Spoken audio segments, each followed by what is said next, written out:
And how concerned should the Lakers be about Lonzo? Well, I think the thing is, Joy, it's still early. I think the expectations for Lonzo Ball coming in were too high. I think so many people saw him as being the next Magic Johnson, and I was always thought he would be the next Jason Kidd, and that's not a slight. Jason Kidd is going to the Hall of Fame. I believe next year he'll be eligible, so that's not a bad thing. The guy that finished his career as the #2 assist man in the history of the NBA, he was an All-NBA player. He was All-Star on multiple occasions, all defensive team, so that's not a bad thing. The thing is, Skip, is that his shot isn't typical. So he's going to be more prone to poor shooting nights. He's not a volume shooter. He's not an efficient scorer. So in order for him to get his percentages up, he's going to have to be more selective in how he does score.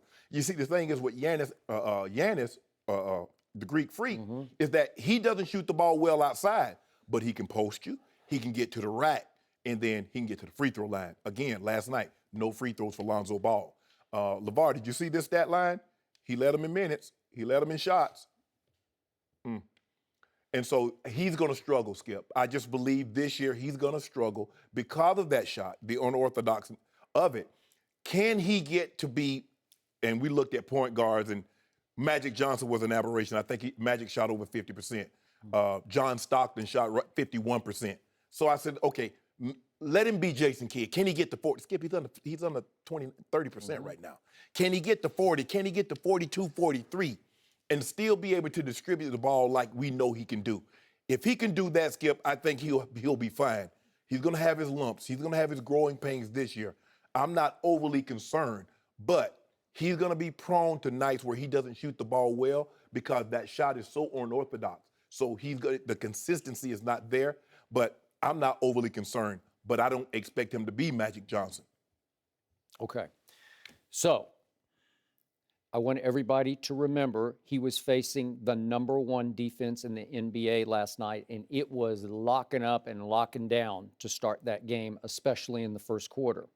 I want everybody to remember that he was being guarded by a player in Kyrie Irving, who is currently ranked 6th overall in defensive efficiency in the NBA. He's having a hellacious great defensive year in spite of his reputation. And I want everyone to remember that Lonzo just turned 20 years of age, and he got booed last night every time he touched the basketball by a Celtics crowd that didn't love it that he would not work out for the Celtics before the draft. And I want everybody to remember that Luke Walton said before the game that he considered not letting Lonzo play because his parents, as we all know, are over in China, where his younger brother now faces a shoplifting charge. So, given all that, I thought he played okay last night. It wasn't a great line, but 9 points, 6 assists, 5 rebounds, and he did block 4 shots. That's pretty good. And he blocked Kyrie big time one time. And the point is that I don't think he needs to change his shot. He shot it really well at UCLA, where he made 41% from 3. Obviously, the line's a little bit closer, but it's not the unorthodox shot that's troubling him. It's his father. I'm sorry. I'm putting it all on LeVar's doorstep because I'm going to say it again.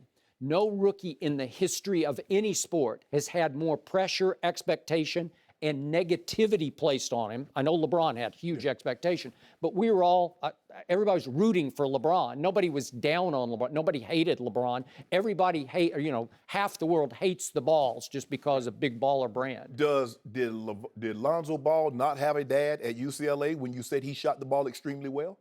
Yeah. Okay, so what's the problem now? Okay, but the expectations went through the roof because nobody knew really who LeVar was until now, until going into this year. But they know who Lonzo was. Yeah. So well, I mean, he was just a highly ranked, highly profiled high school kid who came in and played great. And then all of a sudden he comes to the NBA, and LeVar, night after night, is saying he's going to torch that guy or that guy. You know, he's putting it on the line where he's going to get even with John Wall or whoever it is. You can't keep doing that to this kid because he said it's in his head. I think he's crumbling under the pressure. He got off to a bad start because they get crushed by the Clippers. But after that, they haven't been blown out one time. And they got back in this game last night and had it. It was a 3-point game early in the fourth quarter. Oh, yeah, you beat me in the bet. But you know what? Even the bet, you realize that KCP had a 3-pointer to beat you with about 5 seconds left? Do you remember that? So with your Propel, you see what I got, Skip? Now what? Black subway car. Is it Propel going to go with your sandwich? Yeah! Yeah, extra meat on my sub. Oh, so you win the little bets, and I win all the ones that really That's okay. count. I'm So gonna you get won one bottle of Propel? Yeah, And to go on a with my bet I sandwich. said I don't even want to take because it's a 9-point game? To go with my sandwich. And I told you what was going to happen. Thank you, Morris Twin.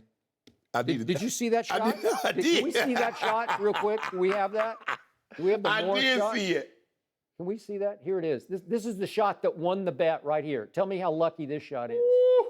Wait, it goes up and it bounces around. Oh, Oh, was that not a home court bounce? Yes. Is that not a leprechaun bounce?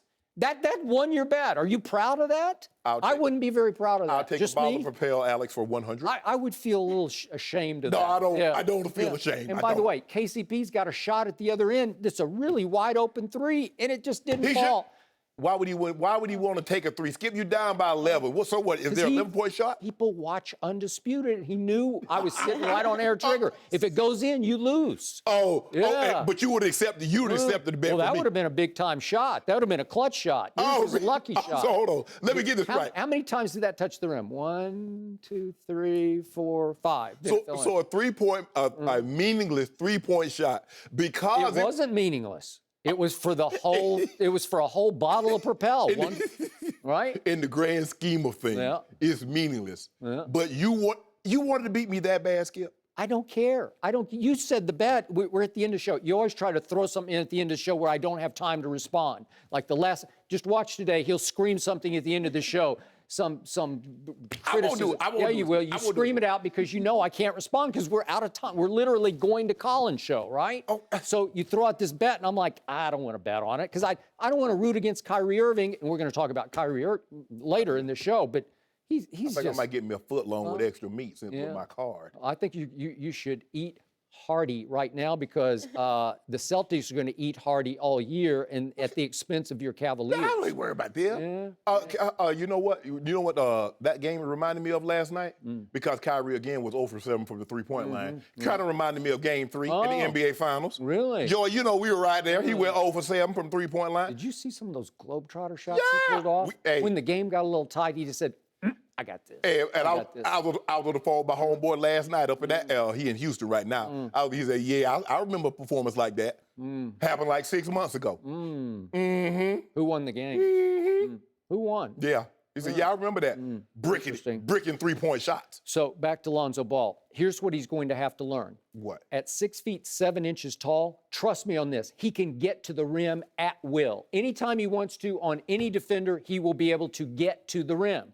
So they're pushing him to be more aggressive. I've been pushing him to be more aggressive. And last night, he was starting to take the ball to the basket. But what was happening at the rim?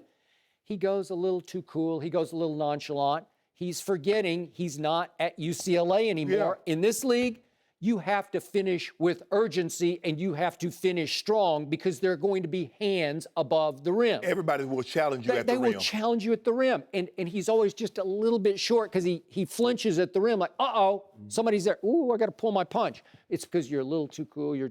Just go, man. You're going to have to let it go 1,000 miles an hour. The way you bring the ball up the court, you have to finish that way. And to your point, which is a great point, he does not get to the free throw line. The refs have no respect for him yet because you have to go earn your respect. Absolutely. So at some point, as he starts to mature, he just turned 20 years of age, you are going to have to turn your body into the contact and try to and one it the way we've seen, LeBron's the master of it. Right. It's just how you play. This is big boy basketball, and he's not yet a man. Well, you saw it, Skip. He went to the rim, and Marcus Smart blocked his shot. I'm like, dude. No, you can't let it happen. You got to try to flush that on him. Or you got to turn into him and just draw the contact. Right. Get the hard body foul. I don't know. There's a way to get to the free throw line. In all these, what do they played now? 11 games, he shot 13 free throws. That's pathetic. Yes. And the thing is, Skip, since we criticized him, well, you did, because he didn't take enough shots. He was 0-2. He's averaged 14 shots. But Skip, he's shooting 23%. Okay, but on that, I'm going to say keep shooting. They'll fall. Do you know this season? I know his history. In these 11 games, he's shooting 25% on jump shots. Okay, so that's 11 games out of 82 games. I'm not going to bet against it. But here's the thing, though, Skip, and all shooters say this: we need to see the ball go in once. Well, if the ball is not going in on your jump shots, what do you need to do? Get to the free throw line You do. and see the ball go in real easy, and then maybe you get a rhythm and catch fire. I completely agree. But if you just keep shooting and you're not trying to draw contact, and you're not getting to the rim, the referees, especially for a rookie, the refs are not going to bail you out. Mm-hmm. So, thanks to his father and thanks to their MO before the draft, he gets booed every time he touches the ball. You think that's a fun experience? You think that's pleasant for a 20-year-old? They boo you because boo is the ultimate sign of respect. I got it. I mean, they boo us, Skip. Yeah. Especially me, because I be hammering you. Your bust Skip up is trending. That would be the ultimate cheer. No. I'm the one who gets booed. No, I get booed. You I never get get booed. It's like, You're in the bust perfect. him up. You're in the perfect position. Everybody's rooting for Shannon Sharpe. I don't need Because to he root never for- wins. I know I bust you up. Undisputed, and they want him just to win one topic. Everybody, I be at the One gas topic. station now. I was at that gas station yesterday. I just purchased for Nicole. Man, they hollered out the window, Uncle Shay, you bust him up again today. I said, Did yes, they? I did. Wow. Hollering out the window. Yeah. And it's always by your view of it. Like I'm just telling you what to tell me. you Skip. holler it first out the window. No, You no, say, I'm I bust him up again, and they'll go. No, "Yep." I'm pumping gas. Oh, you got him again. You bust him up good today. I was like, I appreciate it. Got him again tomorrow, too. We'll live in your fantasy world. It's okay. That's all right. I appreciate that propel. Get me a big old sandwich. Yo, would you like a extra meat sub? I get the thin bread. Okay, well, that flatbread. Oh, I got enough on this Just car. for the record, I didn't give you the black card. Or No, whatever it is. Subway gave it to me. You want one? No, I don't. Okay. I'm well- good. Thanks for watching. Subscribe here to get the latest from the show. Be sure to check out more of the best clips from Undisputed, or go watch a few segments from the newest show on FS1, First Things First, with Chris Carter and Nick Wright.